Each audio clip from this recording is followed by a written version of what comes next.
In this video, I have an update to the video I put out on Monday regarding third-party RF lens makers that have been told by Canon to stop producing their RF lenses and adapters. Details coming up, but first, I encourage you to subscribe and choose all notifications so you're kept informed on the latest camera gear, news, and rumors. On Monday, I uploaded this video about Canon killing off third-party lens makers including Viltrox, Samyang, and TT Artisan. And we can now add Yongnuo to that list of third-party RF lens makers who've pulled their product from sale. And in this video that I published Monday, I went into detail validating why these companies had stopped producing RF glass and adapters. However, the video that got uploaded, the one that you watched, was full of editing errors and looked sloppy, and I'm embarrassed by it, so I want to explain what happened. However, if you don't want to hear my explanation, go ahead and click on the chapters down below so you can skip to the video that I published on Monday, where I go into detail as to why these companies had stopped making and pulled their RF glass from their websites.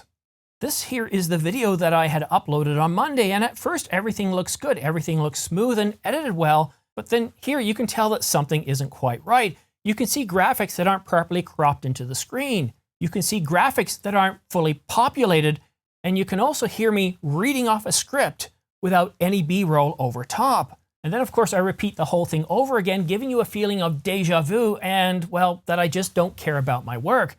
It's amazing that I gained subscribers from this video instead of losing them. I appreciate everybody that did stick around, but now let's open up Final Cut Pro and let's take a look at that timeline. And I promise you, I haven't made any changes. I haven't edited anything here on the timeline. And take a look at how long the project is. You notice how it's around 7 minutes and 42 seconds long?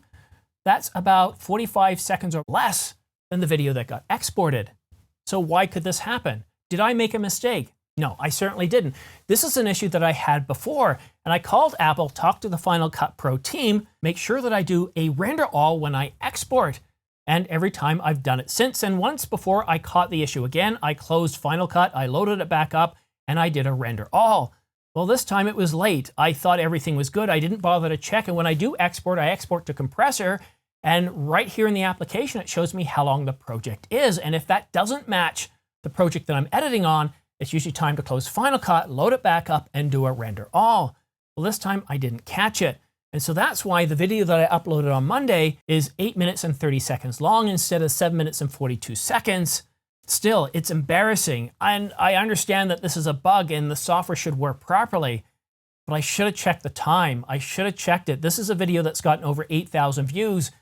And for all those people who aren't returning that are new to my channel and they see glaring mistakes like this, it looks sloppy and they probably clicked off. Anyway, I'm embarrassed by this and I'm frustrated by this. And even though it's a bug, it doesn't look good on me. It looks like I'm the one that screwed up. And I'm frustrated by this so much so that I'm here in the basement studio recording again to explain to you why I had such glaring mistakes. And you might be asking, well, why didn't I publish an update to this earlier? Why didn't I correct it in YouTube?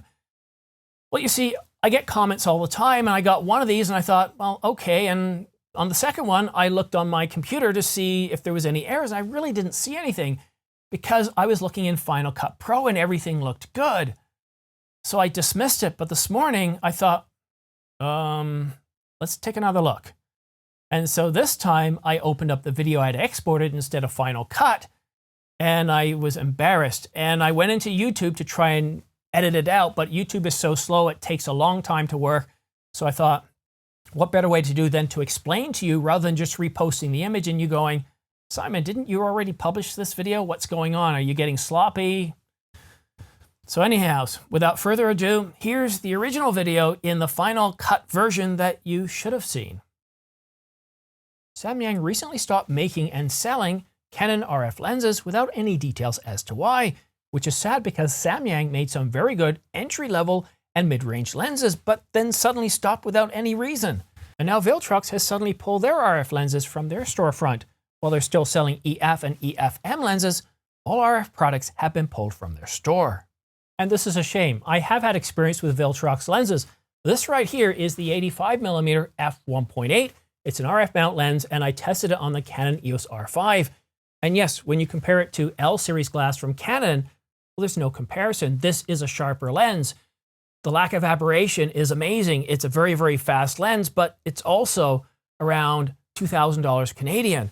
Whereas this Viltrox lens, f1.8, We're talking about lenses that are around $350. They're considerably affordable than Canon's lenses, giving the ordinary filmmaker and photographer something more affordable. And when we take a look at Viltrox's website, we can see, yes, that the RF lenses are gone, but strangely, EF and EFM lenses are there. So what is it about RF lenses that has them being pulled from Viltrox's website and Samyang? Well, this conversation between a Viltrox customer service agent and a customer might help shed some light on that. When asked if RF lenses will come back, the agent responds, "We've been told by Canon to stop selling RF products." And when asked if this might change in the future, the agent responds, "Not sure. We're not the first company to be stopped. If Canon opens up permissions in the future, there may be changes."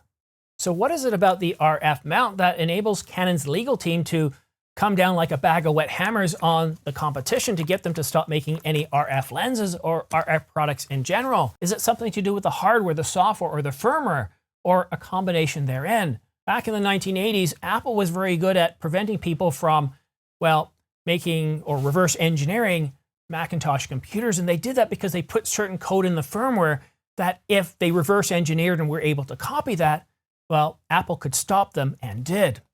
It wasn't until Apple decided to actually license out their intellectual property that third parties were able to start making clones or compatible Mac OS computers. And then when Apple decided to stop that, well, they had to stop. I don't know what it is. I don't know what it is about the hardware. I don't know what it is about the patents or the software that Canon's able to successfully come down like a bag of wet hammers on these third-party companies. As I said earlier in this video, I've reviewed many third-party lens manufacturers for the RF mount, particularly this Viltrox 85mm f1.8 and this TT Artisan 20mm and many others. So I thought I'd use my contacts. I reached out to Viltrox and a few others, and I want to find out a bit more information to find out if what we're seeing on Photo Rumors is true, and this is what I found out. According to my contacts at Viltrox, we stopped selling all RF mount products, so we won't release any RF mount lenses or adapters in the short term. So we just got confirmation from Viltrox that this story is true. They're not going to be making any RF lenses or adapters in the short term. But if you've been watching this channel for any length of time, you'll know that I don't stop at the what. I want to know the why and the result. And yes, part of the result is they're not going to make them in the short term. But what about the long term? What about Tamron and Sigma? And that's what I was trying to get at. Well, I poked a little bit more and got this. The main reason is that Canon has not authorized other companies. We can no longer sell RF mount products without authorization.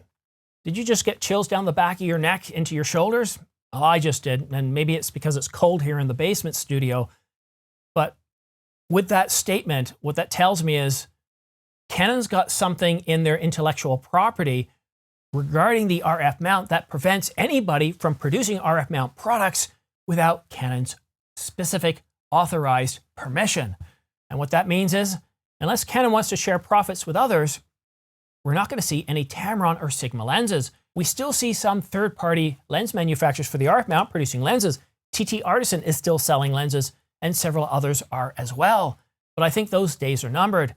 And what's sad here is that on the Canon RF system, our dream to be able to get affordable RF glass, the dream of being able to see Tamron or Sigma lenses coming to this mount, looks very slim indeed.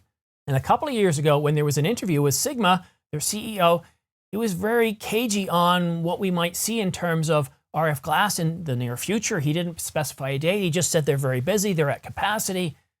But it now looks like probably what they were working on is trying to get permission from Canon. And from what we're seeing with other third-party lens manufacturers, Samyang hasn't produced a lens in a year, and now Viltrox is no longer being able to produce or sell their lenses. It looks like Canon's got a stranglehold, a legal tool to prevent anybody from producing third-party lenses without their permission. And I can't see Canon in their good nature to say, oh yeah, no, Tamron and Sigma, go ahead, you can produce lenses that are more affordable than our glass, so long as you pay this fee. And I'm sure that fee, if they did allow it, would no longer make their glass nearly as affordable. Canon has just come out with the RFS mount. They come out with the R7 and the R10 and several lenses to go with those cameras. But the last thing Canon wants is other companies eating their lunch. Sadly for you and me, people who buy Canon gear, we've always looked to those third-party camera manufacturers or third-party lens manufacturers and adapters to be able to reduce the cost, increase the competition, so even Canon glass would become cheaper. Well, as I reported earlier today in my live stream, we're hearing reports from multiple sources, although it hasn't been confirmed by Canon yet, that coming September, prices on Canon's RF cameras and lenses are going to be going up. And without any RF third-party lenses to be coming to the market anytime soon, there's no competition to help prevent that from happening. While I don't think this story is over, we're going to hear more information about other third-party lens manufacturers that are being told by Canon to stop. And not only are they being told to stop, but they are effectively stopping. Canon's gone after the biggest makers and some of the makers of the best third-party lenses out there. Samyang, Viltrox. I think the others are going to fall like dominoes. And that's usually what happens when you have legal battles. When the first and the biggest fall, the rest are sure to follow as well. And while I'm sure this story is far from being over, we'll get further validation from other lens manufacturers that are being told to stop their production of all RF products. As I get more information, I'll update it in future videos. And if you want to stay up to date on the latest camera news and rumors, including sad stories like this, then go ahead and subscribe, but please choose all notifications. So that way, when I publish a new video like this one here, you'll get notified so you can stay up to date on the latest camera news and rumors. Thank you so much for watching. We'll see you again soon.